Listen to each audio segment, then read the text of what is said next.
Podemos observar a diario, escuchar, ver cómo se desarrolla la ciencia en sus distintas ramas, en todos los campos, con aplicaciones en el campo de la técnica después, mejorando notablemente la vida de los hombres en general. Por ejemplo, nos sorprende el avance en la informática, en la electrónica, en la plástica, los desarrollos en el conocimiento biológico, en el conocimiento químico, en el conocimiento médico. Y tenemos la sensación de estar en un tiempo donde los progresos en el campo de la ciencia y de la técnica son irrefutables, tienen su cono de sombra, pero también es cierto que benefician notablemente nuestra vida, al punto tal que se ha llegado a decir que la técnica es el trabajo que el hombre se toma para evitar trabajo, ¿no? Es decir, mejora muchas condiciones para que le haga más fácil la tarea que después le toca cumplir. Pero no parece suceder lo mismo en el campo de la conducta de las personas. Ahí notamos, por el contrario, que en muchos aspectos de la vida humana, en la parte relacional, en la parte del comportamiento individual, sí hay un avance muy lento respecto a la ciencia y la técnica, y en algunos casos hasta sentimos que ha habido retrocesos en el comportamiento, en los modos de ser, de estar con los otros, al punto que hay gente que dice el hombre está dejando de ser humano, una definición muy especial, porque ser humano no es una cosa fácil en realidad. La condición humana se manifiesta cuando uno desarrolla cualidades que son humanas. Y es muy difícil considerarse un auténtico ser humano si uno está lleno de violencia, de odio, de egoísmo, de crueldad, de injusticia. En cambio, decimos con cierto énfasis y alegría qué humana es esa persona, entendiendo como tal qué cualidades, qué valores, qué virtudes manifiesta esa persona. Entonces estamos en una época donde se necesita muchísimo reparar lo humano. Porque cuando lo humano decae y se devalúa, hay serios problemas, no solamente en el comportamiento familiar, en el comportamiento social, en el comportamiento político, económico, cultural. Un país corre un grave riesgo cuando hay una desintegración en el comportamiento.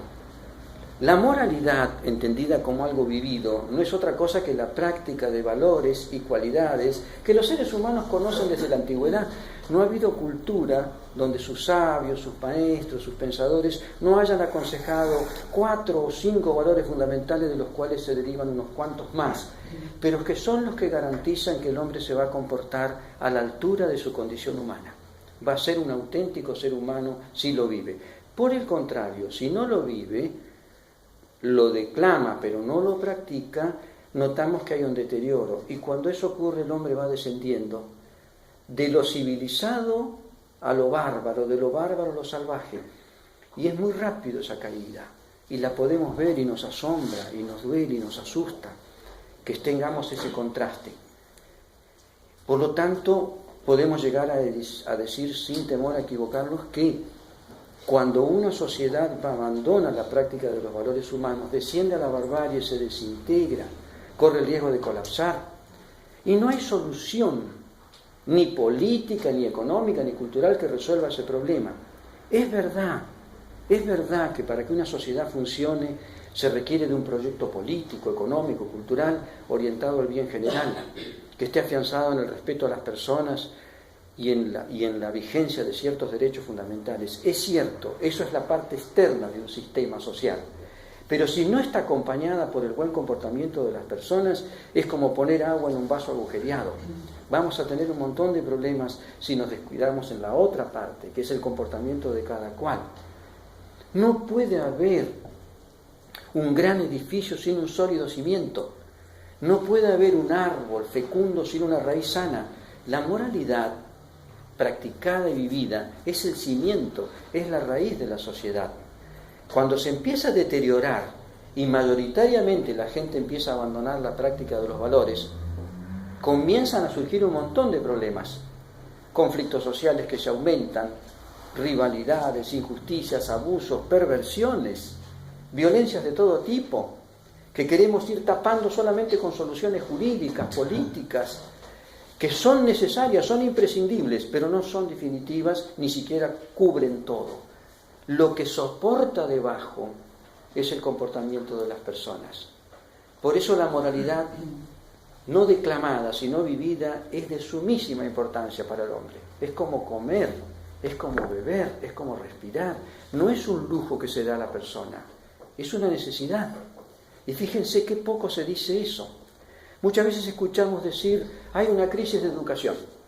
La educación está fallando e inmediatamente agregan, porque no andan bien en matemáticas, porque en física fracasan, porque en química no tienen tales y cuales cualidades. ¿Es necesario eso? Sí, claro. Pero ese es el nivel informativo de la educación, que es importante. Necesitamos conocer para actuar, pero no lo es todo. La educación es formativa, no solamente informativa. Y eso se nota claramente la ausencia en los discursos generales. Siempre se está hablando cómo optimizar la capacidad de almacenar conocimiento y poder operar con el conocimiento. Eso está muy bien, pero qué pocas veces escuchamos decir a los chicos en cualquier edad hay que educarlos en la formación de valores y de conductas, que sepan ser respetuosos, que sepan autocontrolarse, porque una cultura que no enseña el autocontrol va al caos. Que sepa ser sociable, que sepa ser generoso, fraternal, cooperativo, que aprenda a dominar sus impulsos. Fíjense que poco se habla de eso.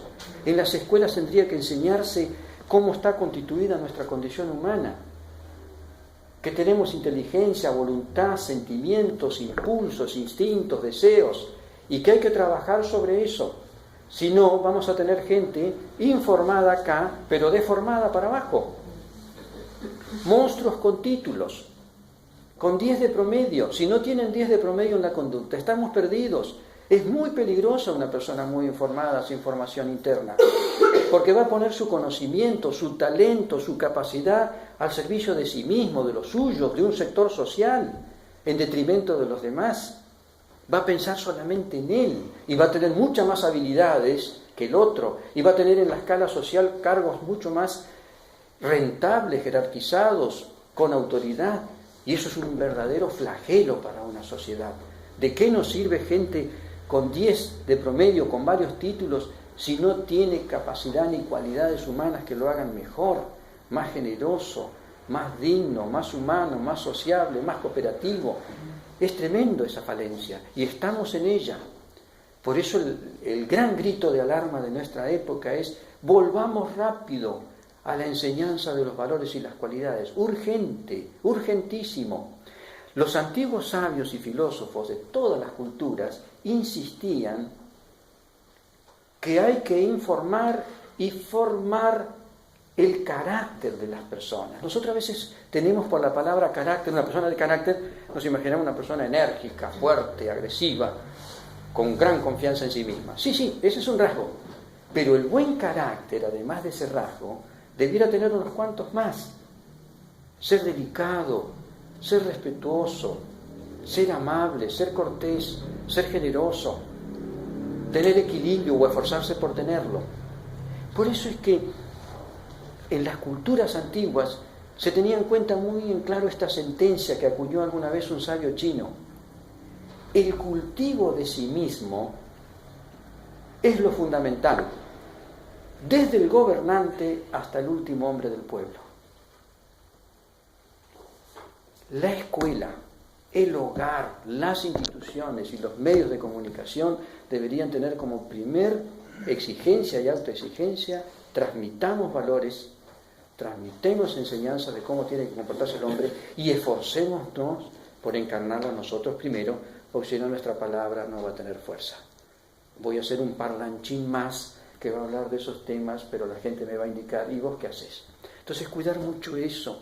Toda gente que trabaja con personas, toda gente que educa a personas en distintos rangos, en distintos campos, tiene que tener en claro esto: tengo que transmitir conocimiento, si me toca esa parte, tengo que transmitir habilidades y destrezas, pero tengo que transmitir valores y comportamientos.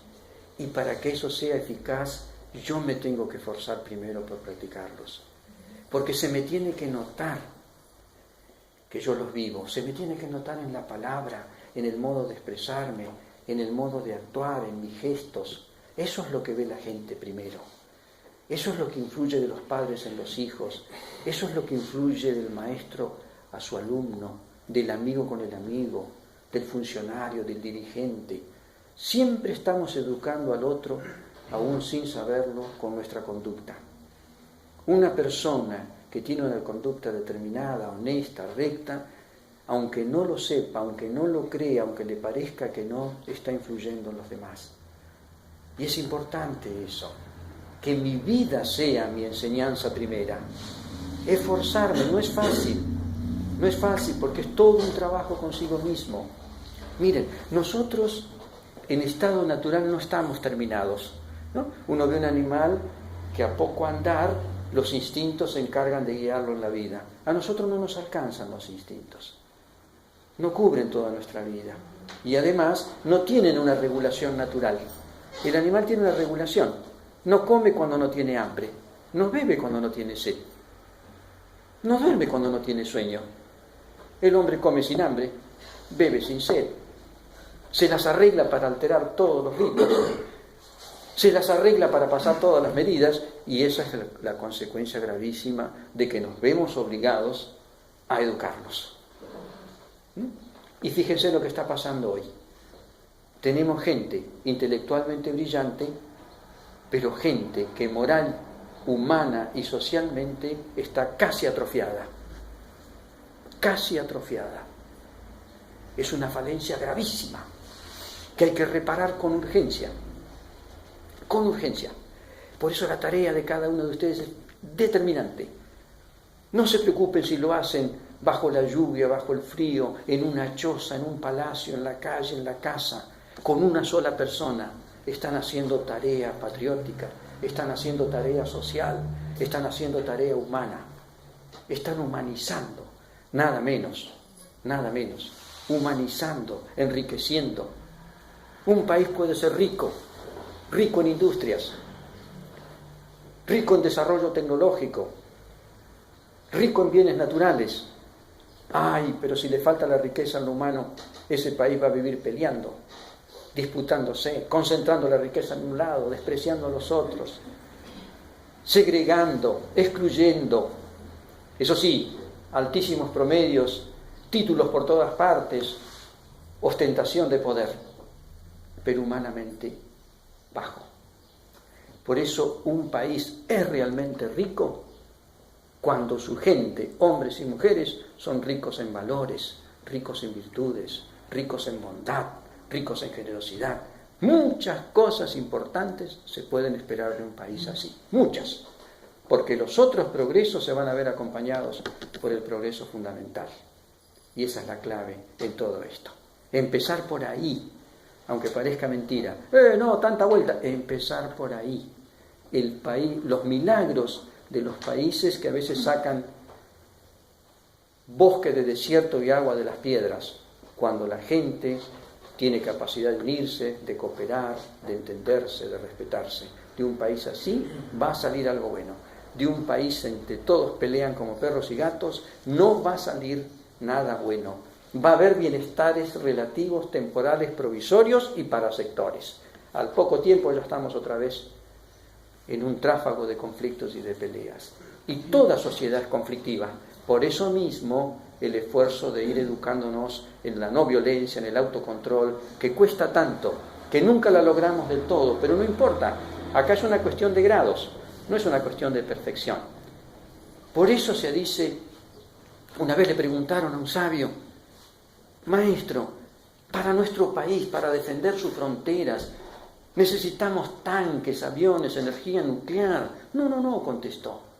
No. Necesitamos virtudes, que la gente se porte bien, ese país va a ser fuerte, va a ser unido, no lo van a poder invadir, y si lo invaden ese país va a resistir por la fuerza del carácter, le va a decir no, y puede derrocar la peor tiranía si tiene valores y si tiene virtudes, porque son las armas más poderosas. ¿Qué queda en el recuerdo con el paso del tiempo de las personas? ¿Cómo fueron? Podemos recordarnos del Premio Nobel de la Paz si está bien dado, pero difícilmente nos recordemos de año a año quién sacó el premio en química, quién lo sacó en física, quién lo sacó en medicina. Solamente un experto se acuerda de todos, pero premio Nobel sí que nos acordamos de la paz por lo general, porque la gente agradece a quien contribuyó a humanizar más la vida humana. Es fundamental eso.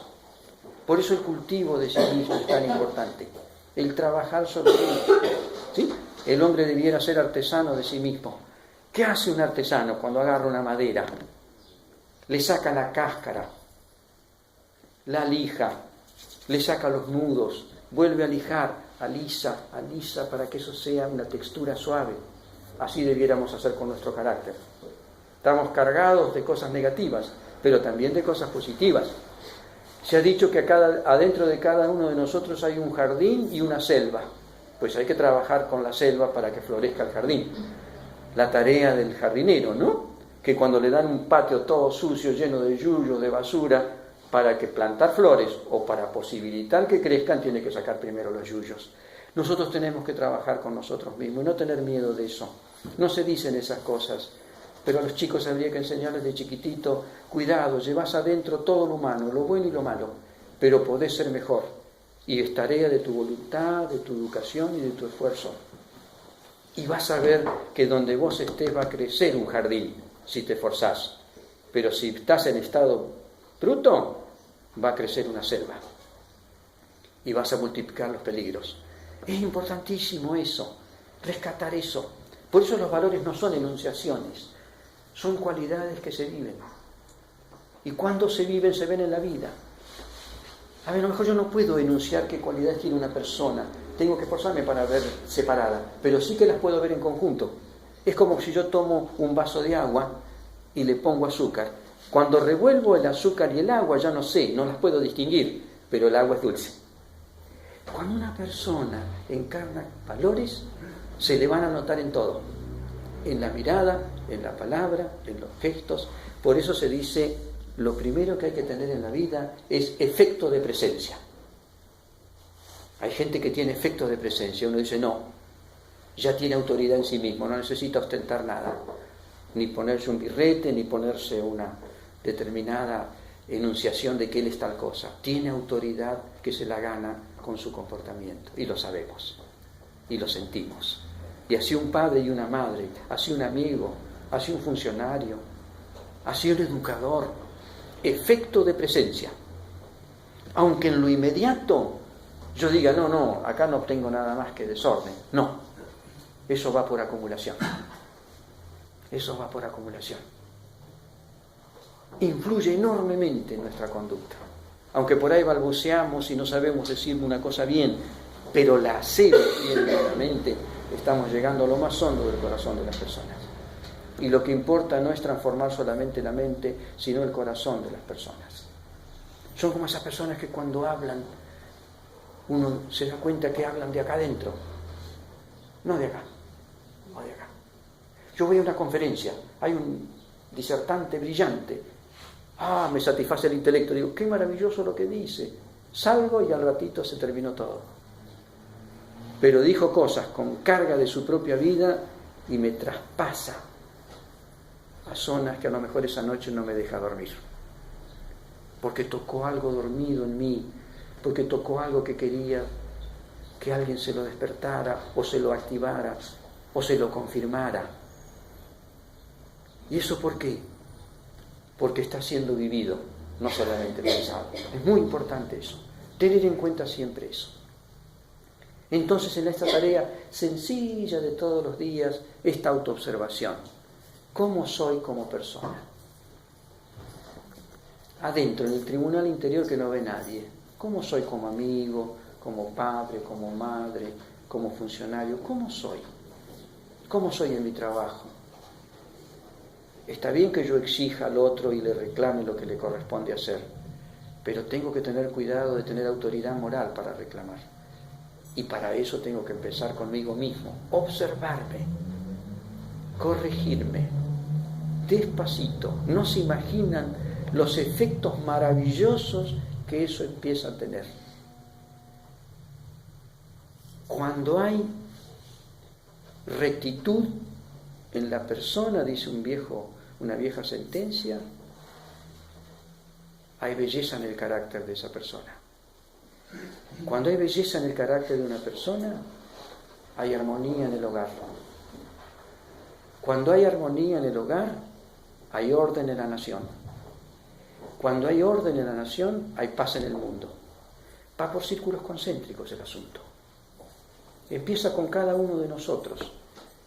Tiene que proyectarse socialmente, pero ¿qué fuerza tiene cuando el eje lo pongo yo? Y ese trabajo de autoobservación es: afirmo con el pensamiento, con la palabra y con la acción lo bueno que yo quiero desarrollar de mí, y dejo morir de hambre todo lo que puedo, lo malo que percibo en mí. Fíjense, estamos en una época donde todo el mundo, y con razón, se queja de cómo va creciendo la violencia privada, en las relaciones entre los sexos, en las relaciones familiares, en los medios de comunicación, donde se habla con agresividad y después se quejan de que puede haber violencia. Se sabe que la palabra es el primer acto de violencia. Pues bien, hay que revertir eso. La sospecha es: bueno, pero con esa actitud me pasan por arriba. No. Puedo defenderme, puedo defender mis derechos, las libertades, lo que fuere, pero en un clima de respeto, sabiendo que cada palabra que va cargada con una lanza o una flecha va a ser de vuelta con una lanza o una flecha, o peor aún, con un misil. Entonces es importante que uno adquiera autoridad moral, y cuando indica con el dedo el mal comportamiento del otro, uno primero lo hizo. Si no, empiezan las acusaciones: ¿y vos? Y lo mío muere. Y no debería morir. Debería enaltecer y obligar al otro a corregirse, o lo peor, a limitarse. Importantísimo es esto, y es una tarea de todos los días. Pensar lo bueno como lo concibo, como me parece; decir lo bueno como lo concibo, como me parece; hacer lo bueno. Pensar lo bueno, decir lo bueno, hacer lo bueno como lo concibo. Y eso va desarrollando esa parte de mi ser. Y me va facilitando la tarea día a día. Y voy adquiriendo frente a mí mismo y a los demás autoridad moral y social. Y eso es muy, pero muy importante. Yo me puedo hacer famoso matando a una persona. Voy a salir en los diarios, se va a hablar de mí unos días que soy un monstruo, y me voy a merecer todos los epítetos que correspondan. Un prestigio se gana con toda la vida. Ser famoso en un instante. Y la función de todo educador no es tener fama, sino prestigio. Que su solo nombre contribuya a que los demás mejoren. Su solo recuerdo, su sola evocación. Y eso es muy importante. Los antiguos sabios de todas las culturas más o menos enunciaron estas cualidades, insistieron en que las practiquemos y nos esforcemos, y que no nos desesperemos cuando no nos sale. Porque así como un fruto en el árbol tarda tiempo en crecer, primero es flor, después es brote, después es fruto. Y fíjense, cuando un fruto es chico, es ácido, es duro, indigerible, pero a medida que va pasando el tiempo, va coloreando, se va ablandando, se va llenando de jugo, se vuelve dulce. Lo mismo pasa con un carácter, con un buen carácter. Nos puede llevar toda la vida, pero cada vez nos sale mejor. Y nos van a agradecer con palabras o sin ellas nuestros amigos, nuestros hijos. Qué lindo, qué hermoso, qué bello que es vivir al lado de una persona de buen carácter. Daría 1 hora de su vida, de ser tratado con amabilidad, con comprensión, con respeto. Qué bonito. A veces uno va a un negocio, lo tratan bien, quiere volver a comprar cualquier tontería porque lo trataron bien. Y fue nada más que formal, y hasta pudo haber sido una cortesía trabajada externamente, y sin embargo, qué bien, qué bien. Pues lo tengo que hacer yo también. Rápidamente hacerlo yo también. Entonces, empezamos por comprender la importancia, que el valor vale. La gente dice: valores, sí, pero los valores no valen. ¿Cómo puedo decir que no valen si no los practico? ¿Cómo puedo decir que no valen si no los ponemos en ejecución? No, en un mundo como está ahora, los valores terminaron, murieron, son cosa vieja. No, nunca son viejos. Basta que uno los quiera vivir, ya se actualizan. Hasta donde uno puede. Dentro del sistema que le toca vivir, la función social, su propio temperamento, no importa hasta dónde llega, pero donde destella, vislumbra o parpadea un valor, lo humano empieza a crecer. Y si bien es cierto, uno se va a encontrar con algunos ingratos en el camino, que a pesar de todo van a seguir haciendo de las suyas y nos van a mortificar un poco, 9 restantes se van a acercar. Lo van a comprobar. Es casi de un catecismo moral popular. Y sin embargo es cierto que las buenas acciones, tarde o temprano, y atención con la frase, tarde o temprano traen buenas consecuencias. Y las malas acciones, tarde o temprano, traen malas consecuencias. Observen a su alrededor, miren lo que pasa, observen la historia y van a ver que más o menos es así. Hay excepciones seguramente, como en todas las cosas, pero la regla general es más o menos esta. El valor paga bien. Y los chicos tienen que saber que no es un entretenimiento ni un lujo de algunos que no tienen tiempo o que tienen sobrado tiempo, entonces se dedican al valor. No, el valor es como comer y dormir, beber y respirar. Saco agua de las piedras con valores.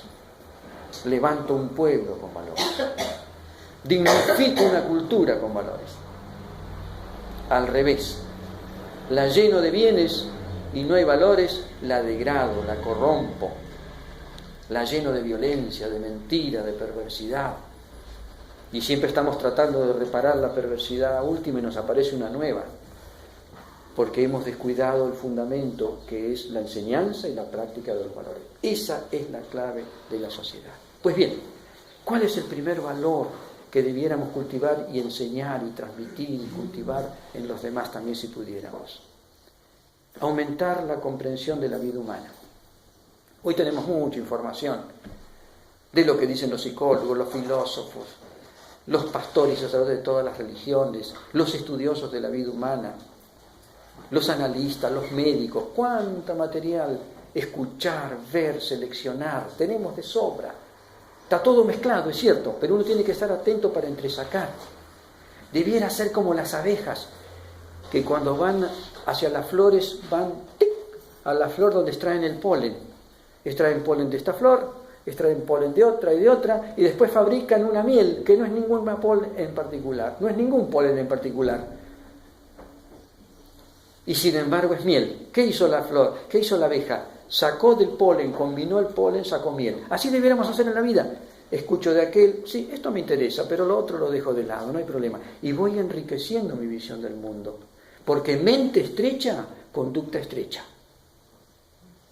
Y sabemos las consecuencias que eso trae. Una mente estrecha lleva al fanatismo, lleva a esa actitud que dice, esa ignorancia dura que no quiere salir de ahí porque se centró en sí misma y no quiere escuchar. Ampliar. A los chicos hay que ser ampliar tu mente. El mundo no es solamente lo que estás viendo, es más que eso. Está bien lo que estás viendo, pero ampliar. ¿Cierto? Yo, por ejemplo, ahora los miro a todos ustedes y tengo una perspectiva de ustedes, pero no los puedo ver de espalda, ni los puedo ver de perfil. Los veo de frente. Si me corro atrás, los veo de espalda. Si me pongo al costado, los veo de perfil. Es mucho más rica mi visión del aula y de ustedes si hago todo eso a que me quede solamente acá. Lo mismo nos pasa en la vida. Si yo tengo mi perspectiva nada más, es como si mirara la vida por el ojito de una cerradura y no por un gran ventanal o desde arriba del techo. Aumentar la comprensión. Una mente amplia siempre es mucho más razonable si sabe procesar. ¿Por qué? Porque el segundo paso es, y este sí que es importante, enseñar y enseñarse a discernir, a reflexionar. Nuestros chicos, como no se les enseña y toda la cultura también propicia, es lo quiero y lo hago, lo deseo y salgo. Y uno dice, no, cuesta mucho, porque uno cuando es joven es un manojo de impulsos que arden y lo queman por dentro, pero hay que enseñar Tenés que aprender que no solamente sos impulso, te va a llevar a la locura el impulso, te va a llevar al exceso, te va a llevar al desorden, porque hay que conducirlo, no está regulado. Y para eso tenés que primero esforzarte por discernir. Te va a costar, pero aprendí a reflexionar. Cada vez que vas a actuar, planteate esto. ¿Esto que voy a hacer está bien o está mal? Puede que me equivoque en la concepción de bien y mal, pero ya tengo el primer esfuerzo. ¿Está bien o está mal? Lo planteo de otra manera. ¿Es correcto o incorrecto? Todavía no me queda claro, porque no tengo claro lo que es correcto o incorrecto. No me queda. Bueno, me queda la tercera. ¿Daña o beneficia? ¿Veo que daña al otro lo que voy a hacer o lo beneficia? Y ahí tengo el criterio del discernimiento. ¿Me voy a equivocar? Sí, seguro, pero mucho menos. Mucho menos. A los chicos es discernir, pensar, reflexionar. Una conducta humana es una conducta que reflexiona. Es verdad que a veces uno está con el agua acá y no hay tiempo que discernir. Y uno se juega a lo que se le ocurre en el momento, a la apuesta, a la corazonada, a la intuición, a lo que le parece. Está bien, no hay salida en el momento. Pero ¿cuántas veces nuestras decisiones son precipitadas, arrebatadas y apuradas cuando teníamos tiempo de vamos a reflexionar? Porque no somos solamente este impulso que me quema la sangre y que me hace rodar por el piso y que me va a costar trabajo, pero tengo que enseñar a aplicar, que entre el estímulo que viene de afuera y la respuesta que vas a dar, que medie con esfuerzo y a veces en forma precaria, reflexionar. Fíjense, examinar, decían los filósofos. ¿Cuál es la mayor virtud del pensamiento? Aprender a examinar. Incluso la palabra escéptico, que para nosotros es palabra de persona que siempre